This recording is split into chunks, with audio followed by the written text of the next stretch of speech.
नमस्कार बच्चों। पहले भाग में हमने जाना कि क्रिया किसे कहते हैं और क्रिया के कितने भेद होते हैं। किसी काम के करने या होने को क्रिया कहते हैं। क्रिया के दो भेद होते हैं, सकर्मक क्रिया और अकर्मक क्रिया। सकर्मक क्रिया में कर्म उपस्थित होता है और अकर्मक क्रिया में कर्म अनुपस्थित होता है। अब इस भाग में हम क्रिया के होने के समय के बारे में जानेंगे, जिसे हम काल कहते हैं। अब हम कबीरदास जी का एक दोहा और उसका अर्थ बताते हैं। ध्यान से सुनिएगा। काल करे सो आज कर, आज करे सो अब, पल में परलय होएगी, बहुरी करेगा कब। एक बार और बोल रही हूँ, ध्यान से सुनना बेटा। कालह करे सो आज कर, आज करे सो अब, पल में परलय होएगी, बहुरी करेगा कब।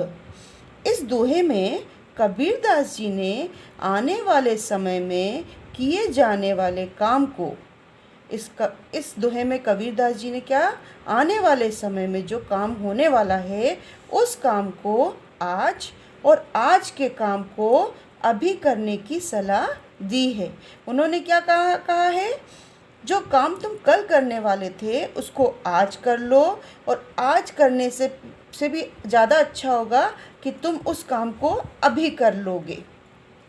इस प्रकार उन्होंने भविष्य के काम और वर्तमान के काम की चर्चा की है। हाँ, कुछ काम ऐसे भी होते हैं जो बीते समय में होते हैं। इन कामों की सूचना जो है वह हमें कौन देती है? क्रिया देती है। क्रिया शब्द ही किसी काम के करने या होने के बारे में बतलाता है। साथ ही इसके अलग अलग रूप हमें काम के करने या होने के समय अर्थात काल की जानकारी भी देते हैं। अब हम काल की परिभाषा पढ़ेंगे। क्रिया के जिस रूप से उसके होने के समय का बोध होता हो उसे काल कहते हैं। क्रिया के जिस रूप से उसके होने के समय का बोध हो उसे काल कहते हैं। अब काल के 3 भेद होते हैं। काल के कितने भेद होते हैं? 3। पहला है भूतकाल, जिसको कि हम पास्ट टेंस बोलते हैं। दूसरा है वर्तमान काल, जो प्रेजेंट टेंस कहलाता है। तीसरा है भविष्यत काल, जिसको कि फ्यूचर टेंस कहते हैं। अब हम यहाँ पर एक पिक्चर दी हुई है, चित्र दिया हुआ है, इसको देखेंगे और यहाँ पर एक छोटा सा अनुच्छेद लिखा हुआ है जिसमें कुछ शब्दों को गुलाबी रंग से लिखा गया है, उसको पढ़ेंगे। कल मेरा मित्र मेले में गया था, आज मैं अपने पिताजी के साथ मेले में आया हूँ, सुना है कल मेले में सर्कस आएगा। तो आपने यहाँ क्या पढ़ा? कल मेरा मित्र मेले में गया था, मतलब क्या हो गया? गया था, तो वो हो गया आपका भूतकाल। मैं अपने पिताजी के साथ मेले में आया हूँ, ये वर्तमान काल की अभी हूँ वहाँ पर। और सुना है कल मेले में सर्कस आएगा, तो ये हो गया भविष्य काल। तो उपयुक्त वाक्यों में रंगीन शब्द क्रिया के अलग अलग समय पर होने का बोध करा रहे हैं, जिन्हें क्या कहा जा रहा है? काल। और काल के 3 भेद हैं। अब हम भेदों की परिभाषा पढ़ेंगे और उनके उदाहरण पढ़ेंगे। सबसे पहला है भूतकाल, मतलब पास्ट टेंस, जो हो चुका, पिछला। क्रिया के जिस रूप से उसके बीते हुए समय में होने का बोध हो उसे भूतकाल कहते हैं। क्रिया के जिस रूप से उसके बीते हुए समय में होने का बोध हो उसे भूतकाल कहते हैं। जैसे बच्चे छत पर पतंग उड़ा रहे थे, मतलब वो उड़ा चुके हैं, अभी उड़ा नहीं रहे हैं, उड़ा चुके हैं। तो बच्चे छत पर पतंग उड़ा रहे थे। चिंटू सो रहा था, मतलब वो सो रहा था, अभी नहीं सो रहा है, वो सो रहा था। तो इन वाक्यों में रहे थे, रहा था शब्दों से क्रिया के बीते हुए समय में होने का ज्ञान हो रहा है। अतः ये भूतकाल के उदाहरण हैं। तो भूतकाल मतलब जो बीत चुका है, पास्ट टेंस।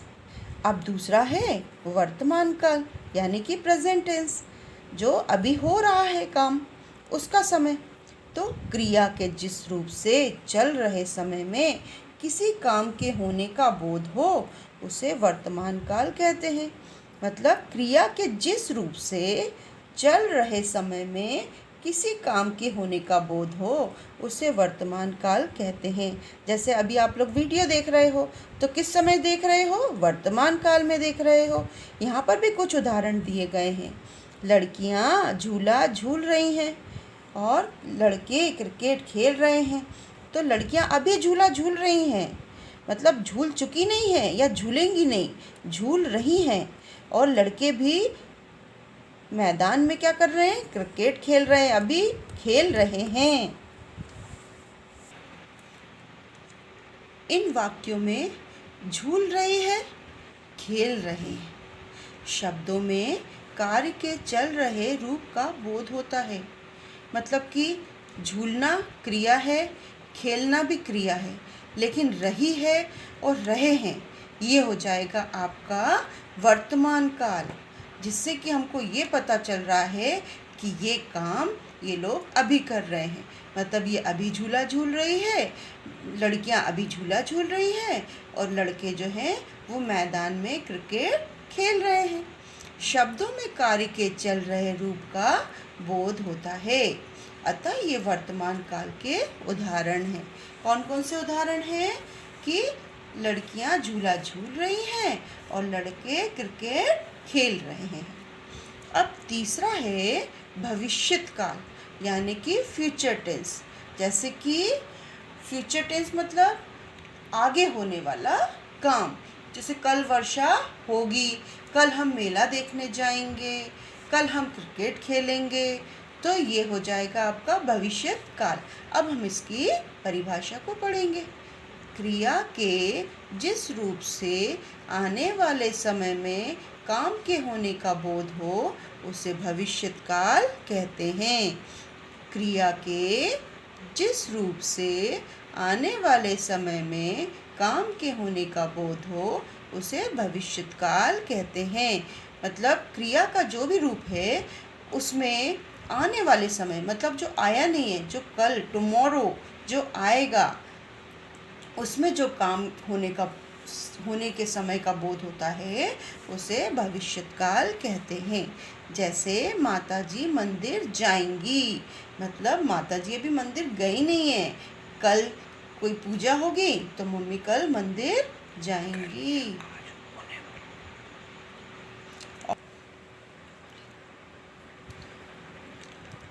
माताजी मैं तुम्हें हिंदी सिखाऊंगी। तो टीचर बोल रही है बच्चे को कि मैं तुम्हें हिंदी सिखाऊंगी। मतलब अभी नहीं, बाद में, आने वाले समय में। हो सकता है सुबह 7 बजे उन्होंने बोला और बोला कि मैं तुम्हें 10 बजे हिंदी सिखाऊंगी। शाम को भी सिखा सकती हैं और नेक्स्ट डे मतलब दूसरे दिन भी सिखा सकती हैं। तो माताजी जो मंदिर जाएंगी तो हो सकता है वो शाम को भी जा सकती हैं, दूसरे दिन भी जा सकती हैं, तीसरे दिन भी जा सकती हैं। जो समय अभी आया नहीं है उसके बारे में जिस हमें पता चलता है वो भविष्यकाल कहलाता है।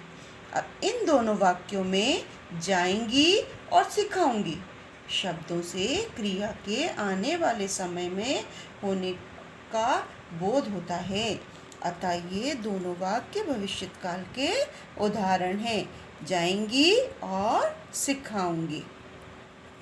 तो बच्चों इसमें एक विशेष बात ये है इस पाठ में कि काल की पहचान जो होती है वो क्रिया से होती है। आप लोगों को पहले ही बताया था मैंने कि क्रिया के होने के समय को हम काल कहते हैं। तो इसमें बताया है काल की पहचान क्रिया से होती है और जो क्रियाएं स्वयं होती हैं या आप करते हैं वे वर्तमान काल के अंतर्गत आती हैं। मतलब जो भी काम हम स्वयं करते हैं वह कैसे कहाँ आती हैं, वो वर्तमान काल यानी कि प्रेजेंट टेंस में आती हैं। जैसे सूर्य का पूरब में उदय होता है, ये अपने आप उदय हो रहा है, कोई करता नहीं है। उसी तरह से बच्चे प्रतिदिन विद्यालय जाते हैं, तो ये भविष्य काल नहीं होगा, ये भी वर्तमान काल होगा। और सूर्य का पूरब में उदय होना भी वर्तमान काल ही होगा। तो आज हमने काल के बारे में पढ़ा। अब मैं आपको कुछ मौखिक बातें बताने जा रही हूँ, जिसको आप ध्यान से सुनिएगा।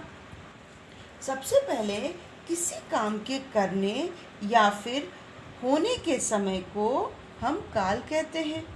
और काल के 3 प्रकार होते हैं।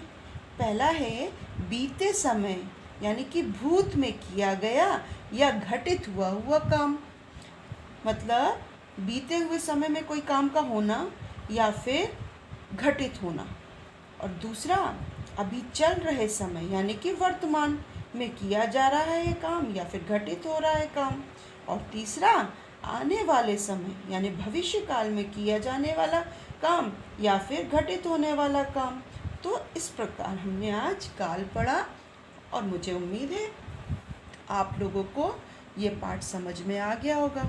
अब आप लोग उसको दोबारा घर पर अच्छे से पढ़ेंगे और समझेंगे और उसको याद भी करेंगे। God bless you all of you.